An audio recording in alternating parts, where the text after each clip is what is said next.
दोस्तों नमस्कार। जैसा कि आप लोगों को पता है कि कल अपने कुछ साथी लखनऊ गए थे। माननीय शिक्षा मंत्री डायरेक्टर बेसिक जी से मुलाकात की और एडी बेसिक महोदया से भी। तो माननीय शिक्षा मंत्री जी बस वही पुरानी बात, ठीक है आपका जो ये जूनियर एडिट का है हमारे संज्ञान में है, इस पे कार्रवाई हो रही है। बाकी सीटों को लेकर उन्होंने कहा हाँ ठीक है, देखते हैं, हम निर्देशित करते हैं अधिकारियों को।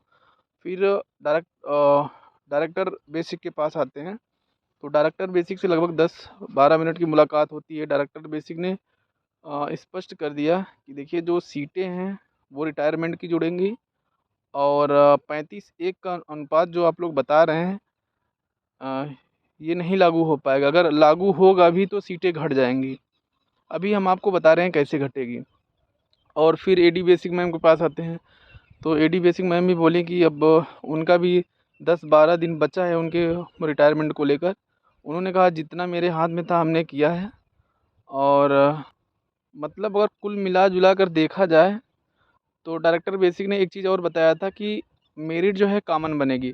तो मैं आपको बता दूं, पहली बात ये कि सीटों की संख्या अगर 35-1 के अनुपात में हुई तो सीटों की संख्या घट जाएगी। जैसा कि मुझे पिछले शुक्रवार को शिक्षा निदेशालय प्रयागराज में हमारी और वहाँ पे एक कर्मचारी अधिकारी ही थे, उनसे काफ़ी बहस हुई थी इसी बात को लेकर।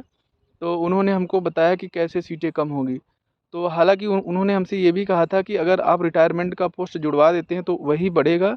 बाकी अगर 35-1 का अनुपात इसमें लागू हुआ तो सीटें 100% कम होगी। उन्होंने हमको बताया कि कैसे कम होगी। फिर उसके बाद रही बात मेरिट की। तो जैसे कि पिछले शुक्रवार को शिक्षा निदेशालय में भी हमको बताया गया कि हमने दो पक्षों को बनाकर भेजा है, एक तो कॉमन मेरिट की और दूसरी सब्जेक्ट वाइज। तो हमने कहा सर सबसे अधिक प्रबल संभावना किस में हो सकती है। उन्होंने बोला देखिए हम संभावनाओं को नहीं व्यक्त कर सकते, हम शासन को दे दिए हैं सब्जेक्ट वाइज मेरिट और कॉमन मेरिट। लेकिन जैसा कि कल विनीत भाई बता रहे थे कि मेरिट कॉमन बनेगी, तो ये बहुत बड़ी खतरे घंटी है। हालांकि कॉमन मेरिट के संबंध में भी मेरी चर्चा हुई थी शिक्षा निदेशालय प्रयागराज में। तो उन्होंने इसको भी बताया था कि कॉमन मेरिट मतलब कि कैसे बनेगी और कॉमन मेरिट पे कोई विसंगतियाँ नहीं उत्पन्न होगी। तो उन्होंने हमसे बताया कि कॉमन मेरिट कैसे बनेगी। तो फिलहाल उन्होंने संभावना ही व्यक्त किया था कि कॉमन मेरिट बनेगी। और क्योंकि दोनों पक्ष भेजा था इसलिए उन्होंने संभावना ही मात्र व्यक्त की थी। यहाँ पे प्रश्न ये है कि सीटों की संख्या जो कि 4000, 5000, 6000 बताया जा रहा था, वो इन सब क्या हम लोगों को बरगलाया जा रहा था। अगर आप ध्यान से सोचिए, हम लोगों को शिक्षा निदेशालय प्रयागराज में पिछले जनवरी से ही ये बताया जा रहा है कि सीटों की संख्या लगभग 5 से 6000 हो सकती है। फिर बाद में वही पुष्टि कई अधिकारियों ने किया कि सीटों की संख्या बढ़ सकती है।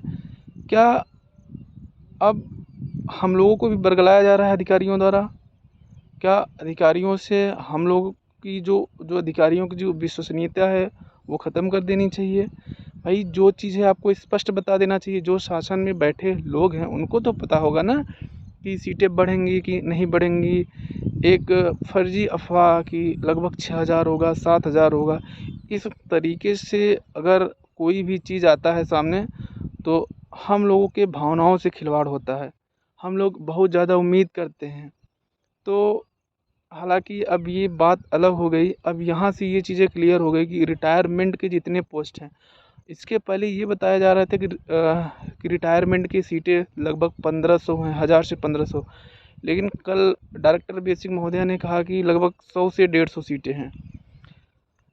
इन सब बातों को सुनकर ये पता चल रहा है कि किसके ऊपर भरोसा किया जाए, किसके ऊपर न किया जाए, क्या माना जाए, कुछ समझ में ही नहीं आ रहा है। और जैसा कि रही बात कॉमन मेरिट की, तो अगर कॉमन मेरिट की बात सत्य है, हालांकि डायरेक्टर बेसिक सर ने बोला है कॉमन मेरिट की बात, तो जाहिर सी बात है निदेशालय ने जो बना कर दिया है, शासन ने उस पर निर्णय ले लिया होगा कि हमको कॉमन मेरिट ही बनाना है। अगर कॉमन मेरिट बनती है तो चीज़ें बहुत, उसका सिनेरियो दूसरा हो जाएगा। क्योंकि ये कहना अलग चीज़ें हैं कि भाई कौन सी विषय सरल आया था, कौन सा कठिन आया था, लेकिन एक मैं अपना व्यू बता रहा हूँ कि मेरिट ऊपर चढ़ेगी। ठीक है, रही बात बाद में हमारे साथियों ने प्रक्रिया के बारे में भी बात किया। तो सर ने ये बोला था कि जो रिज़ल्ट है वो हमने पीएनपी को 3 सप्ताह के अंदर भेजने के लिए बोला है।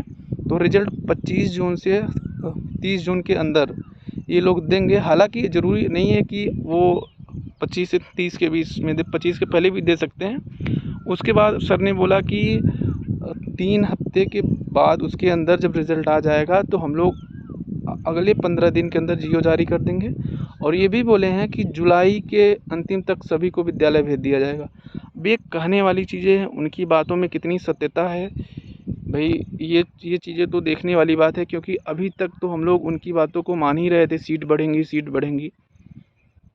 अब उन्होंने जिस हिसाब से बताया कि सीटें नहीं बढ़ेंगी, 35-1 के अनुपात वाला जो फार्मूला दिया था सीटें घट जाएंगी, तो इन सब बातों को देखते हुए ये लग रहा है कि अब जब तक जुलाई तक हो जाए तभी माना जाए। बाकी दोस्तों, निराशा मुझे भी है, आपको भी है।